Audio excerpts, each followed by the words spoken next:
families, destroying food and properties, and left many devastated. We now join Bamba, who was there for more details.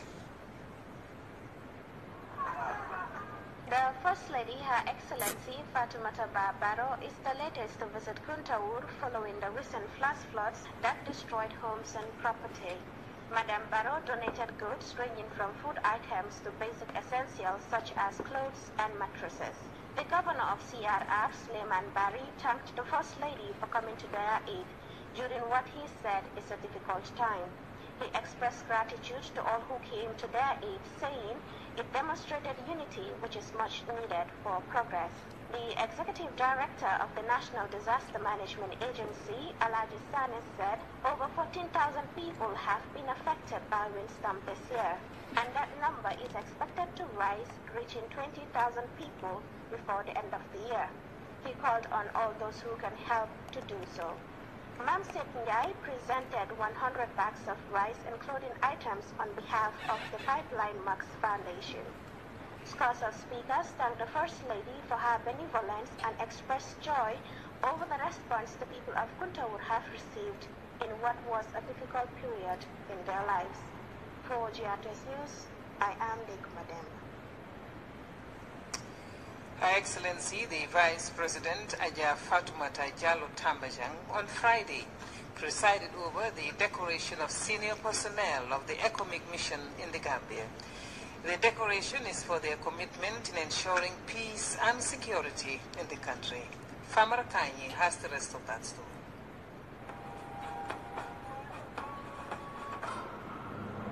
Medals are loved by all military personnel, and putting it on a soldier's chest means a lot more.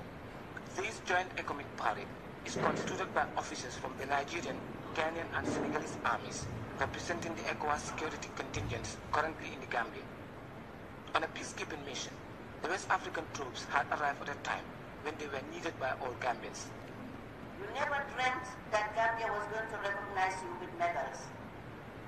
But Gambia, as other West African nations,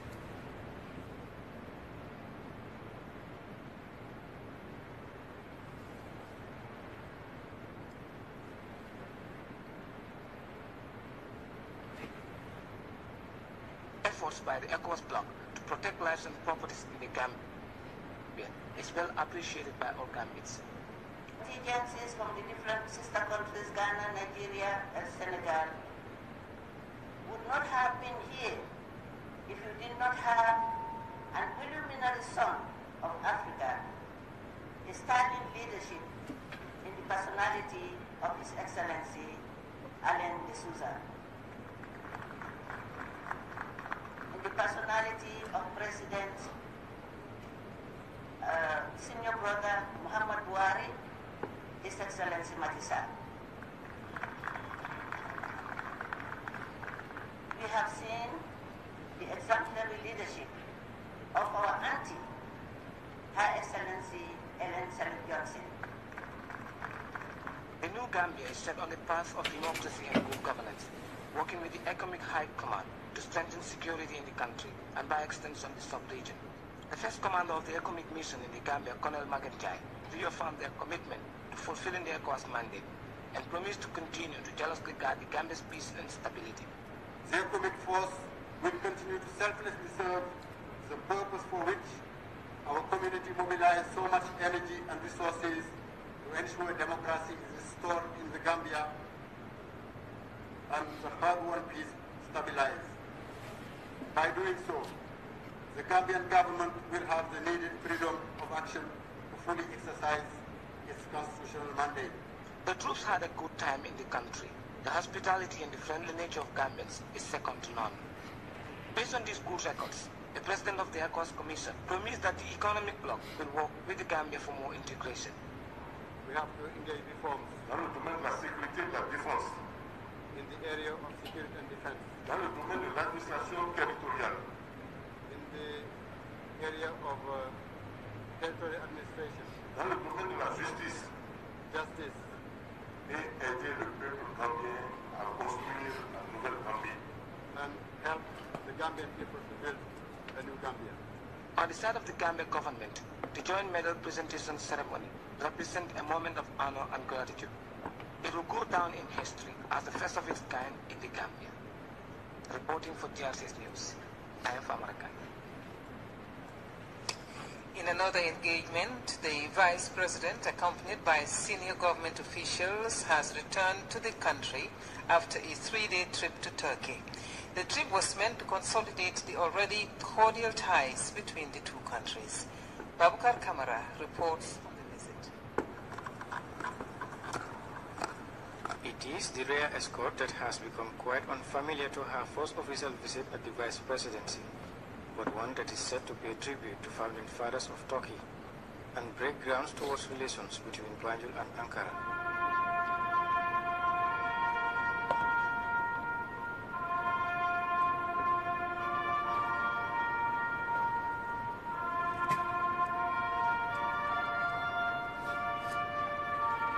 Welcoming Vice President Fatoumata and delegation in Turkey, his Minister for Family and Social Policy, Honorable Fatima Betul Sayan Kaya.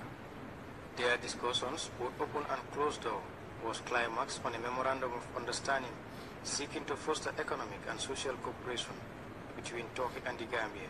We are here honored because we have been invited to come and visit Turkey, and particularly within a very important program, how best they can really help Gambia to move her people forward, economic prosperity, good governance, the rule of law, particularly in the area of security reform. We would also like the government of Turkey to help us. This ambitious government reform policy has called for a more serious front that is now being aggressively pursued by the Vice President. We had a very poor economy when we took over power in December 2016. We found only 2 months budget support. He had taken all the wealth, and but we are not complaining. We have come to change Gambia, and the way we want to change is by committing ourselves to democratic reforms. We are undertaking constitutional reform, economic reform, social security council reform, because we want to provide equal opportunities for every Gambian. A special meeting was later held in the afternoon with the Prime Minister, His Excellency Hakan Kawasolu, and key amongst the exchange was the solidarity manifested by the Gambia during the Turkey coup plot. The gesture the Turkish Deputy Prime Minister now intends to reciprocate by immediately sending a Turkish experts delegation to the Gambia as to assess the needs of its government for its people. In order to further strengthen these relations in the areas of social, economic, trade and political spheres, we are working to bring them to an even higher level. Gifts of exchange signifying the one-time might of the Ottoman Empire was presented to the Vice President's delegation, sending to Thursday gathered stakeholders for a day's forum on the achievements of Montreal protocols. The capacity building program, supported by UN partner agencies, also commemorated World Ozone Day. Janki Turil has the rest of us. The objective of this training is to equip the environmental inspectors with the knowledge needed for the protection of the ozone layer. At least over 30 environmental inspectors from across the country benefited from this training organized by the National Environment Agency. Speaking to GRTS Program Officer, Environmental Awareness and Communication at the National Environment Agency, Sheikh Al-Kinki Sanyang said, it is crucial for environmental inspectors to know what ozone layer is and how to deal with its harmful effects. You know, the ozone layer is a gaseous layer between us, the Earth, and the Sun. And this gaseous layer protects the planet Earth from the ultraviolet ray of the Sun that comes from the Sun. And that brings along a lot of adverse effects, including eye cataract, skin cancer, depletion of other aquatic animals. He also added that The training is in line with the celebration of the International Day for the Preservation of the Ozone Layer, which is set aside by the United Nations on the 16th of September each year to create awareness on the dangers associated with ozone depletion. Program Officer Ozone Depletion Substances Unit, Bafode Sanyang, also underlined the importance of the day-long training. This year marks the 30th anniversary of the Montreal Protocol on substances that deplete the ozone layer. However, parties to the Montreal Protocol are urged to promulgate the message very well, and there is no better way of disseminating the message than building the capacity of people, especially our gallant environmental inspectors. Being environmental inspectors, we are with the conviction that the right people have been invited to participate in this important training. In his remarks, the Director of Administration and Finance at the National Environment Agency, Mohamed Dentin, explained some of the substances that deplete the ozone layer. He also explained some of the plans that have been put in place by the government of the Gambia to eliminate harmful effects of ultraviolet radiation. In the mid-70s, it was discovered that some human-produced chemical could lead to depletion of the ozone layer. The resulting increase in ultraviolet radiation at Earth's surface would likely to increase the incidence of skin cancers, eye cataracts, and also adversely affect plants, crops, and ocean plankton. Following the discovery of these environmental issues, researchers sought to better understand of this threat to the ozone layer. Ozone is said to be a gas in the atmosphere that protects everything living on Earth from harmful ultraviolet rays from the sun. Without the layer of ozone in the atmosphere, experts say it will be very difficult for anything to survive on the surface of the Earth, and environmental inspectors are expected to disseminate vital information on harmful effects of ozone layer depletion. For GRTS News, I am Janke Ture. The Women's Bureau has embarked on a capacity-building exercise to enhance the knowledge of police officers on the revised manual on gender-based violence and mainstreaming gender in the police training curriculum in 3 regions across the country. Seydou Kamara reports. 60 police officers from different regions are undergoing training on the treatment of gender-based violence. The law enforcement officers have been trained to professionally deal with cases involving gender-based violence, abuse, and discrimination. During the closing ceremony at Janjambure, Assistant Superintendent of Police Babukar Job underscored the critical nature of training, noting that the program will considerably enhance police knowledge in handling cases concerning gender violence and abuse. Learning does not stop only at the 4 corners of the classroom. This is a workshop, you are privileged. But the same ideas that you have learned here, skills whatsoever, should be transmitted to your colleagues who do not have the opportunity to be here with you people.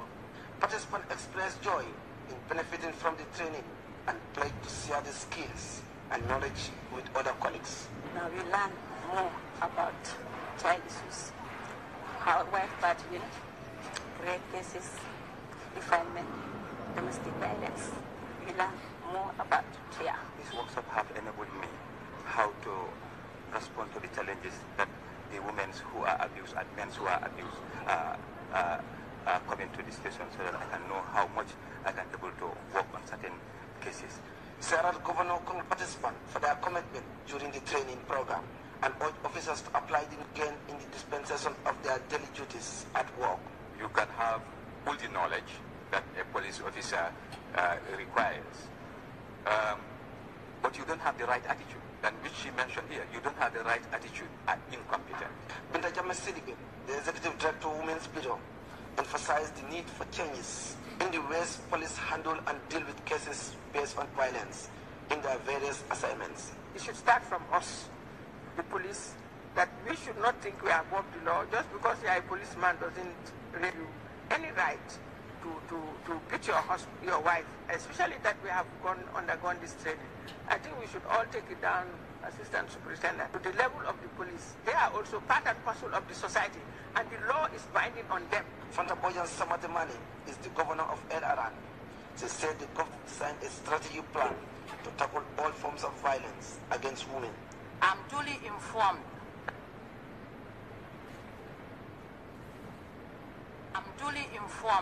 That the training is one of the key activities being implemented by Women's Bureau within and breadth of the country, targeting police, child welfare officers, whose roles and responsibilities in combating gender-based violence cannot be overemphasized. Now that police officers have been trained on how to handle cases of abuse and gender violence, it is their responsibility to enforce the law toward eradicating discriminatory practice against women and girls. Even more important is their timely to emergencies when violence occurs. Selu Kamara, GRTS. Stakeholders in the business of child protection have called for greater focus on social action and welfare. This was outlined during the opening of a two-day sensitization meeting on Friday. Details in this report by Ibrahim. The forum seeks to draw attention to the implementation of the Child Protection Policy, which was approved by the National Assembly in early 2016. We call for adequate investments in the drive to protect vulnerable groups, including children, particularly girls, who are often faced with exploitation and forced marriage. The Director of Social Welfare by SECA said there was need for greater financial and legal commitments to deal with social and child welfare, citing the syndrome of early marriage of the girl child. Because about a week, we have the child marriage law, which was the amendment of the Children's Act, which is totally very weak, which we need to strengthen. We submitted the draft bill to the next August, and I hope we will work on it soon to strengthen that law, because we're calling for a separate bill which will certainly strengthen the legal for protection of children against child marriage. Because child marriage is one of the main causes of the vulnerability within the Gambian society. Osman Silla, member for Banjul North, called for proper guidance, monitoring and evaluation of the policies protecting vulnerable groups, including children. It is really good for us to have, and I believe that with this consultation, we'll be able to come around and then act positively impact in ameliorating the situation in the country in terms of poverty, in terms of social exclusion. Positively impact in ameliorating the situation in the country in terms of poverty, in terms of social exclusion, in terms of empowerment of protecting children. Muzukoma Ba Child Fund Country Director said her organization will continue to support child protection and welfare initiatives. She challenged lawmakers to critically look into child marriage and make laws against the act. Since 1984, Child Fund Gambia has remained committed to improving the well-being of deprived, excluded, and vulnerable children living in the Gambia. We have, in the last 3 decades, been standing shoulder to shoulder with the government of the Gambia, civil society organizations, and the communities to contribute to the development of children living in the Gambia. We do this through 4 main pillars. Non-discrimination. We work with all communities irrespective of their ethnicity, religion, physical ability or inability. We do this through the best interest of the child. The floor was later open for questions about the implementation and coordination of the policy, which was presented to the participants. The forum continues on Saturday for further discussions and recommendations. Ibrahim Jallo, GRTS News. Do stay with us for the short break. We will be back with news from outside the Gambia when we return. We'll be right back.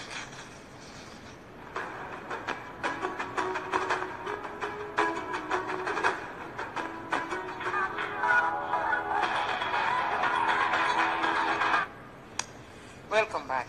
Libya has deported around 170 illegal Sudanese migrants from its shores. The migrants were put on a flight on Thursday as part of a voluntary repatriation program. Mediterranean migrants were discussed by the European Parliament earlier in the week, and a decision reached to support local economies to discourage the dangerous journeys. Details in this CGTN report.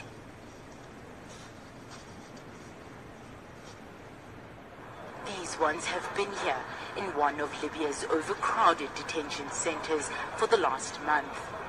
They are from Sudan. With help from the International Organization for Migration, those willing will be sent back to their home countries. The voluntary return of 170 illegal Sudanese migrants is in cooperation with the International Organization for Migration. This is the first of its kind of trip for illegal migrants of Sudanese origin. We will take them to Mitiga Airport to a private plane made available by the IOM, which will then take them to their home, to Khartoum. The voluntary return program takes weeks of communication with the embassies of the migrants. Most are from sub-Saharan and West Africa. But the process has a few challenges. They include some migrants lacking identity papers and many African countries not having consular representation in Libya. I am feeling immense joy to be going back home after spending some time here in Libya. We were stranded at sea and were brought to this detention center and have been here for the past 20 days. Twice a week, the IOM organizes a private plane to various destinations in Africa. 7,500 migrants have been repatriated so far this year. Truly Shabalala, CGTN. One of the continent's greatest natural assets is in trouble. Millions depend on Lake Tanganyika for their water and livelihood. It's shared by 4 countries, including Zambia, Tanzania, and the Democratic Republic of Congo. But on the Burundi shoreline, the water's effectively been poisoned by pollution from its capital. Now the government is vowing to go after the culprits. CGTN Soni Meto has that story.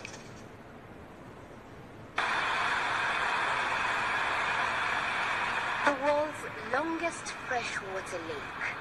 On this stretch of Lake Tanganyika, the water is anything but fresh. Wonders of modern technology don't yet allow us to broadcast anything beyond pictures and sound. But in this case, that's very fortunate because this lake absolutely stinks. It's foul, like an open sewer, and that's a direct result of man-made pollution. For a city that derives 90% of its water from the lake, it's a major problem. Sickness among lakeside communities is common. Livelihoods are drying up.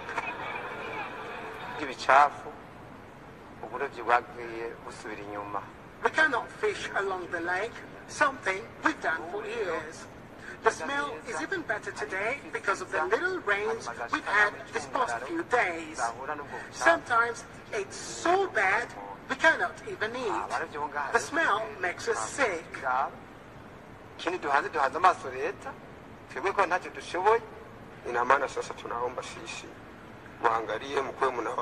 You can see the plants around here are sick, poisoned by toxins from the lake. I think if the government does not clean it up, we lose our income and our dignity. The economy is already hurting enough to afford more unemployed, able youth who depend on this lake for their income.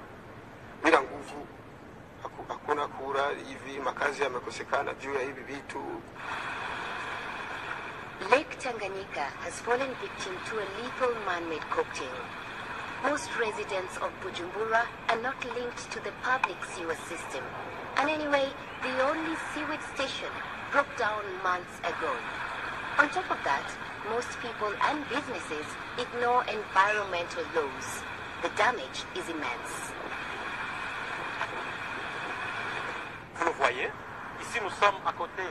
We are at a restaurant here. A business was set up by the lake for its beauty and fresh breeze. But look at it now. It's empty. No guest can put up with the smell. The water is black all along the shore. All investments along Lake Tanganyika are suffering. Some have closed down. No one can come here to relax and enjoy. It's really not a lake. It's a dump site. The government agrees, and it's promising to find a solution. Officials say they are identifying the chief polluters and will slap them with sanctions.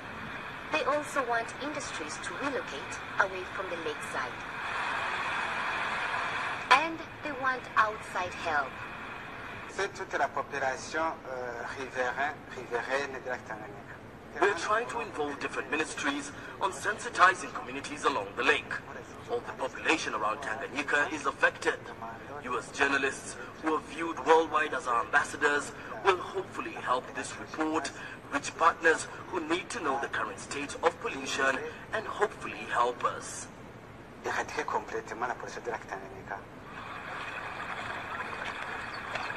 Fed up residents want to see action rather than promises. In time, Burundi will have to go farther out onto the lake to meet its needs, into Congolese territory just 7 kilometers away, and that could spell even more trouble. Bujumbura and Burundi itself depend on the lake for survival. Unless the city can turn the tide, the future looks very murky. Sonny Matthews, CGTN, Lake Tanganyika, Burundi. And before we end tonight's news, a look again at the main news headlines. Her Excellency, the Vice President, has donated about 100 ECOMIG, or has decorated about 100 ECOMIG troops for their commitment to ensuring peace and security in the Gambia. The First Lady, Fatoumata Baro, recently donated food and clothing to Kuntaur flood victims. Libya has reported dozens of African migrants as part of its voluntary repatriation program. And pollution threatens Africa's longest freshwaters as Lake Tanganyika experiences unprecedented warming due to poison. Well, that brings us to the end of tonight's edition of GRTS News. We thank you for the pleasure of your company and we wish you a great weekend. Bye for now.